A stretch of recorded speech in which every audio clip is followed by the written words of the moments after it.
Hey, what's up guys? This is Anthony from Anthony's Customs, and for this review, we are looking at the Marvel Legends Avengers Captain America, aka Avengers Endgame Captain America, because as you can see, he has himself a hammer.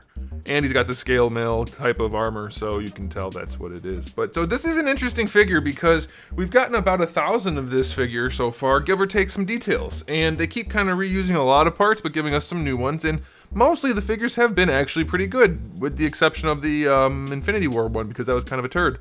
This one, I think preliminary inspection indicates it might be the best overall. I don't know. We'll see. So let's go ahead and get him off the stand and take a closer look. This guy stands just about 16.5 centimeters, which makes him pretty close to 6.5 inches, just shy of that, maybe 6 3/8.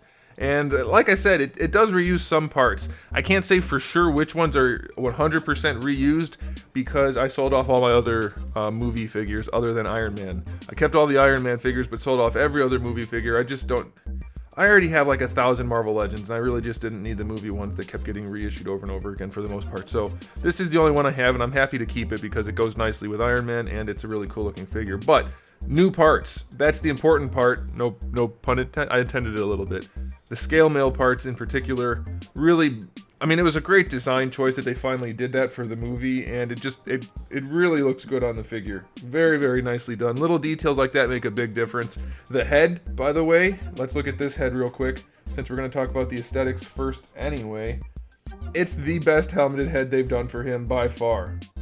And like I said, I don't have my other one, so it's possible I'm crazy and it's the same as another one. It's just the paint job that's different. I don't think that's the case, though. It looks really, really, really good. Really good. Aside from them doing a poor job of painting the hair on the back there, it's a really exceptional head sculpt. We'll talk about the alternate head when we get to the accessory section, but so far the aesthetics on this guy are really nice. The proportions are good. This little added shoulder pad thingy makes him have a nice little bit of extra width there across the chest and shoulders. Very nicely done. The paints are not terrible overall. We definitely are missing a little bit of detail here and there, but there's enough. The red lines that are placed on the arms are in a good enough way that I'm okay with it. Same thing for the straps. That's all okay.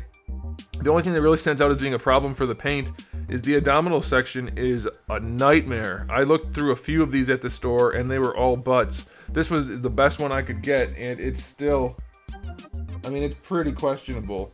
I don't know how well it's showing up on camera, but there's marks all over here, and this is just really muddy and sloppy. Same thing over here. Mine was by far, like, at least 5 times better than any of the other ones that were there. Some of them just look like somebody took a bite out of it. So mine's a pretty good example of what it can look like, but I would not be surprised if most of you find this figure or have found this figure and it looked like someone pooped on it.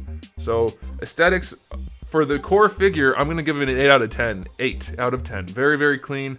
I kind of slurred my words because I haven't been sleeping, but 8 out of 10. I'm not drunk, I promise. We're gonna talk aesthetics a little bit more though, because this is kind of an addendum to the aesthetics. This shield. Not what it looks like in the movie, though I'm still happy to have it. I like having a battle damage shield. That's pretty cool. Why is it freaking pink?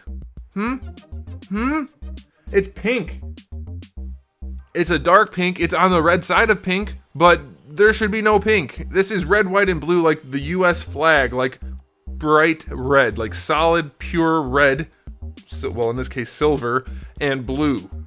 The blue is pale. I could get by with that, but pink, it's mostly pink. What the heck? And why couldn't they just chomp on it, you know? I do know why, because they didn't want to make a new mold. But we should have a broken shield. This figure should have a broken shield. It doesn't. It's still cool looking. I love the battle damage. They did a pretty good job, especially for Hasbro. It's a really good job. But it's pink, so that's definitely a problem. And let's go ahead and just talk about this head. The aesthetics for this head. It's, like I said before, this is probably the best cap they've done. This is probably the best Chris Evans head they've done. If you didn't know it was Chris Evans, though, you wouldn't think it. It still doesn't really look like him. But it's significantly better, like by a lot, compared to the old ones.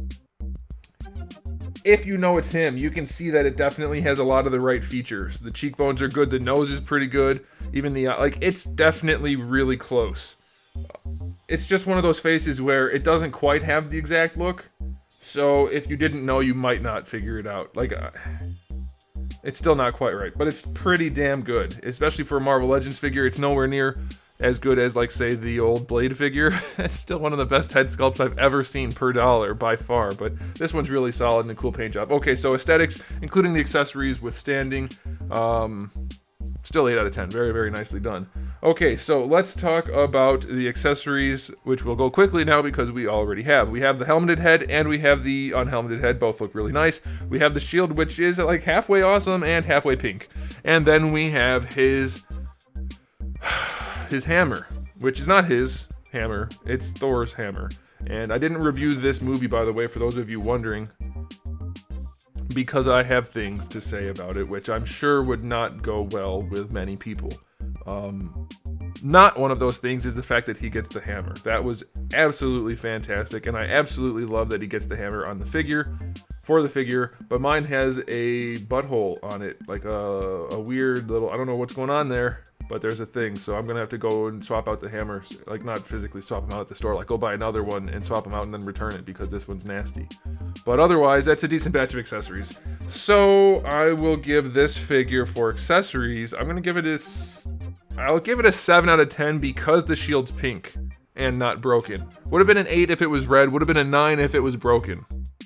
Alright, so let's go ahead and talk about the articulation. The head is on your standard ball peg hinge combo, so it leans forward and back alright. It goes side to side, no problem, but you're not going to get to use that ball peg really at all. It just holds the head on, and it does hold it on very tightly. For the shoulders, the standard ball hinge, full rotation there. This is a separate piece. It does not tuck under effectively, but it can stretch over. It might not look the best, but it does stretch over. Very similar to the way NECA did their recent Predator. I'm a big fan of this. It's pretty hard to execute effectively, and they did a good job here, so I like that. You have a bicep swivel here, but what the hell, Hasbro? It's a flat cut joint. This isn't a McFarlane toy. Why does it have that? Like, spend a little effort, sculpt out your bicep swivel. That is terrible. Flat cuts are not okay in this day and age. That is just lazy. That is just lazy, and I'm sure they did it to some degree because of this, but it doesn't serve a purpose because they could have just as easily had it go up here and sacrificed a little bit of range because it's already binding. Like, you can see the bicep is hitting the shoulder pad, so there's no reason for it to not just stick up a little farther. And they could have glued it higher. Like, there's things they could have done, they just didn't do it. So that's kind of a bummer. Double jointed elbow does work nicely. Wrist has a swivel and a hinge. That's fine. Even better, they put the right kind of hinge here. That is awesome. Why did they give him a trigger finger? I don't know. It doesn't look like a reused hand. Maybe it is. I can't think of one though. But they used the right hinge, so that is awesome. For the torso, it does lean back and forward. Pretty good range. Not floppy. I'll take it. Not the best sculpt-wise, but it'll definitely do. Floating belt. You do get a waist twist. Hips go, not that far forward, but probably far enough. I'll take it. They don't go back at all. Going out to the side is exceptional, especially for Marvel Legends. That's pretty good. Thigh swivel is fine. Double jointed knee is fine. Boot swivel, fine. Ankle goes all the way back. And can we get it to go any farther forward? Oh, yes, we can. Very far forward as well. And the ankle rocker is at a pretty significant angle, but because of the boot swivel, it is perfectly functional. So, articulation on this guy is pretty darn good. I'm a little bit worried about this shoulder pad design. We'll see if it holds up from continuous posing. But otherwise, it is 8 out of 10. 8 out of 10 easy. Probably could have gone higher if they didn't screw that bicep up a little bit. So, ultimately, guys, this is like the Captain America figure from the movies that you're going to want to have. I guess it comes down to personal preference as far as the suit designs go, and they've had some really solid releases, but all in all, I think this is it.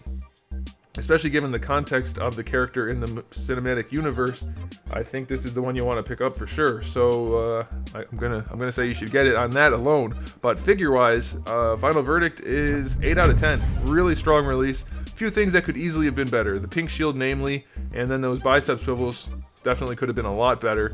A little bit cleaner abdomen would have been good too, but ultimately it's a really solid release, guys, and I think you're going to like it. So go ahead and get yourself one, and you'll enjoy it, I think. I really like the overall look of this guy. Very nice. All right, thanks for watching, guys. Make sure you subscribe to the channel. I have new videos up just about every single day, and thousands of videos already on the channel, so make sure you come back for that. And in the meantime, keep collecting.